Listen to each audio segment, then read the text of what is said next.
Well, happy Friday, Cumming Community Church. Pastor Thomas here. I feel like a new man today. I went and got the old hairs cut. I'm really excited about that. And all in anticipation of our regathering this weekend in person. So just in case you've not checked your snail mail or seen anything to this point, this Sunday, June the 28th, we're not to July yet, June 28th, 10 a.m., we're going to be welcoming folks back into the sanctuary for in-person worship. I am super, super excited about that. Now, all that information, like I said, is in the mail, the letter that you should have received either yesterday or today.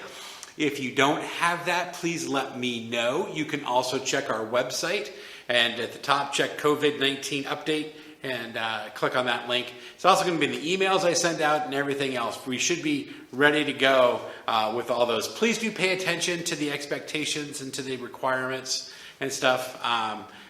Just trying to make it as safe as possible for everybody. So all that out of the way, super excited about that, but also don't forget about our live stream. So if you are not able to join us on Sunday, maybe you're still not comfortable coming out, and folks, trust me, I get it.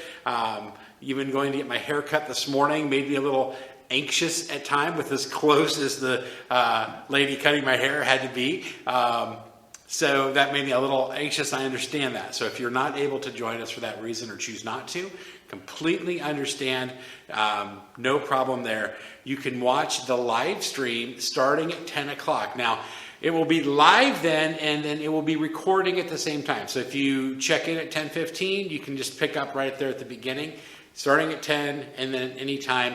The plan will be then, probably at some point during the week, I will take down the live stream video and I will upload just the sermon, much like we used to do with the audio. We'll just upload that sermon video, partially just because I think that's what most people want to see at that point. But the other reason is that our music license that we use that allows us to stream our performances of the music requires us to take down our performance of the music after so many weeks. Figure I'll just do it early in the process so I don't forget.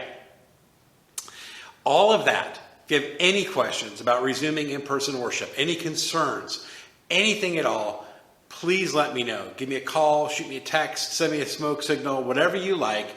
Would love to just walk through and let you know where we're at on that. All that to say what I'm excited about this weekend, but I'm also really excited because, as I've mentioned, I've been working with some other churches in our central district, and we've been sharpening one another, trying to come up with a map. I think that's the best way to describe it, to come up with a map and a plan to make disciples. I've shared with you my burden. I just become more and more convinced that our primary function as a church is to glorify God and make disciples. And that's what we are. Every church has that mission mandate. And how we do that is unique to us. And that's what I've been working on, is this map that we can use to help one another out in that area. And one of the things that I've been really wrestling through is, what does a disciple look like?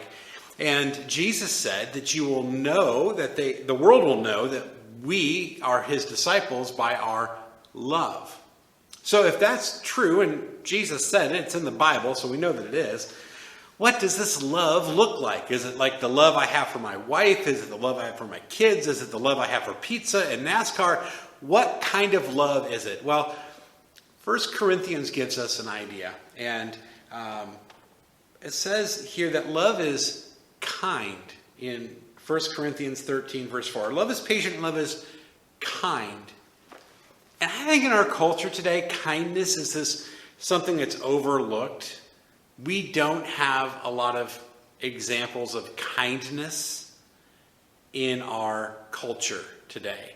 This Sunday, we're going to be talking about what it means to love our neighbor as we love ourselves. And there's been lots of examples of bad things happening in our culture as of late, about how people are not loving one another on all sides of the issues. I'm not singling anyone out, but there have been a lot of really cool examples. And I think one of the neatest is how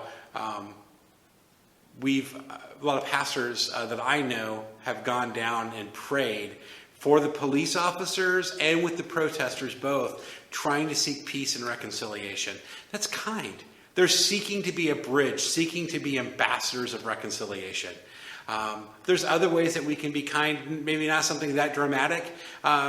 Maybe it's just simply showing kindness to a neighbor by taking them over some cookies or something along those lines. I mean, there's ways to be kind.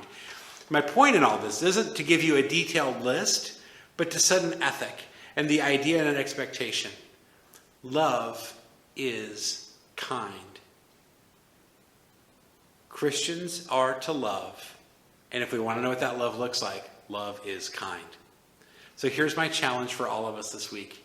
Let's set a goal of loving our neighbors in the weeks to come by showing them kindness. And then let me know how you're doing that. You're not bragging. I just like to know, and then I can share it and we can brainstorm ways that we can be kind with one another. Well, I pray that this finds you well and that you're doing well on this Friday, and hope to see you in person on Sunday if at all possible. And if not, I hope you'll join us with the live stream. Don't forget, no adult Bible fellowship this weekend, and I will see you when I see you. Have a great weekend, everybody. God bless.